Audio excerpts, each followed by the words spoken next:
But I want to do a eulogy a little bit. I'm sure I got nieces and nephews up here that could come up here and tell funny stories after funny stories of my Uncle Jude. But I just wrote down a little something. It says, hello everybody, I'm Bumper, just in case some of you haven't seen me in many years. I'm starting to get gray a little bit, but that's me. My name Bumper comes from that guy right there. That guy gave me my crazy name. Last night my mom texted me and said, Mimo, you think you could say something for the rosary for Jude? And I looked at the text. I was actually at a Spurs game, I think. And I just thought about it and said, yeah, Mom, I'll do it. I hesitated for a little bit again because right now there's people that lived here their whole lives. I've been gone so long. There's people that day in and day out dealt with Jude, and I'm sure, again, they could come up here and tell you funny stories after funny stories. But, you know, if you know our family at all, you know it's funny, real funny for me to call Jude, Jerry, or Chevy, Theo. Can't do it. I can't. I mean, I just can't, because the reason I can't is because we grew up more like brothers. You know?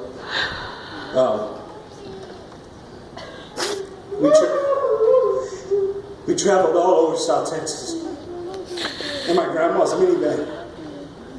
Me, my mom, my brothers, Jude, Jerry, and Shelly. Bologna sandwiches, Big Red. We were gone anywhere. All to see one guy play whatever sport he was playing at the time. That was Uncle Hyman. You know?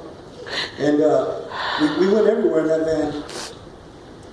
You know, when we were younger, we'd be at my grandma's house, and we'd all be playing outside, and we'd kick off a game of baseball.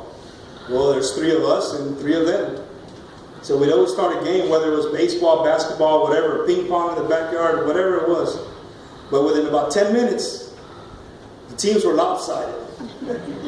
Why were they lopsided?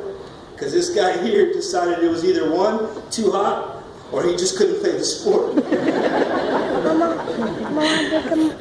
So then we stuck the 5 of us out there playing. That was Jude. You know? But Uncle Jude, he was a special Gano. A very special Gano. When I say that, you probably ask yourself, what do you mean by special Gano? I mean, all the Ganos were special to me, but Jude was special in his way. And I say that with all sincerity. He was a Gano that didn't need sports to identify who he was.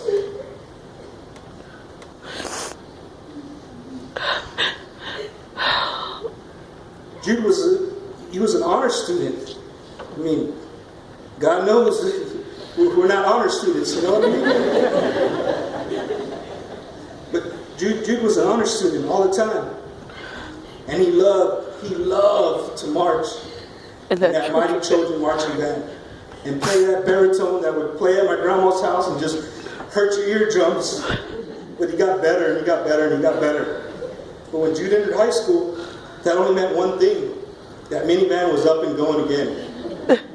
But this time, we weren't loading that minivan to go see the star athlete play a sport.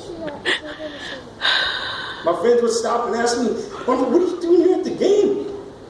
Uncle Jude's marching at halftime. My grandma and my mom never missed a game. You know, they never missed it. That's what he loved to do. You know, earlier, Sylvia said something about Subway, and there was some things that being gone I didn't know about Jude. Working for Subway, you know, a corporate store, you know, for the corporate headquarters, traveling all over the place, all over South Texas, from here all the way to the Rio Grande Valley, you know, driving. Any of you know Jude? He's the only guy that can drive a car and take a nap at the same time. And then you'd be like, hey, Jude, and he'd look at you like, what? Falling asleep? No, man, I'm good. That was Jude.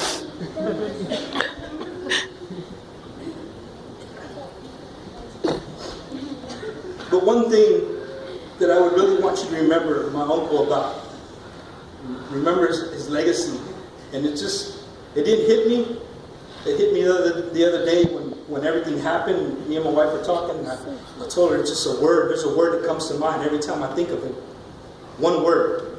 And it's crazy that I wrote this speech down last night, and then today at the viewing, my uncle's pastor, he said it again. He said the exact same word that I thought about my uncle. How would he know? How could he doesn't know him like that? And that word was peacemaker. Jude was a peacemaker. No matter what trials and tribulations we had within our family, no matter what arguments people are having, Jude was always there to lend an ear to somebody. And you know what? When I talked to him, he never took sides. You know, he would either laugh at you or just give you that look like, whatever. You know? But just think about that. Take that, from Uncle Jude. He was a peacemaker. And we're a big family. Stuff happens in our family. But that was a guy. He always just made the best of things. Always made the best of things. No matter what was brought up, he always made the best of things. Jude, we're going to miss you. You have no idea. I will personally miss your famous comments that were usually made under your breath. Or sometimes you would just say it out loud. I'm going to miss those loud, colorful shirts that you would wear. He used to tell me, you can wear a pink shirt, Bumper, because real men wear pink. So I got a lot of pink shirts now.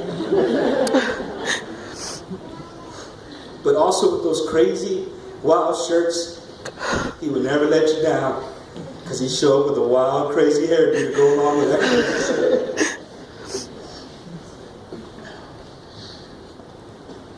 And the last thing I want to say is, what made him that special kind of, that very, very special kind of, that he was never, ever, ever afraid to be different. Ever. That's who he was. Different.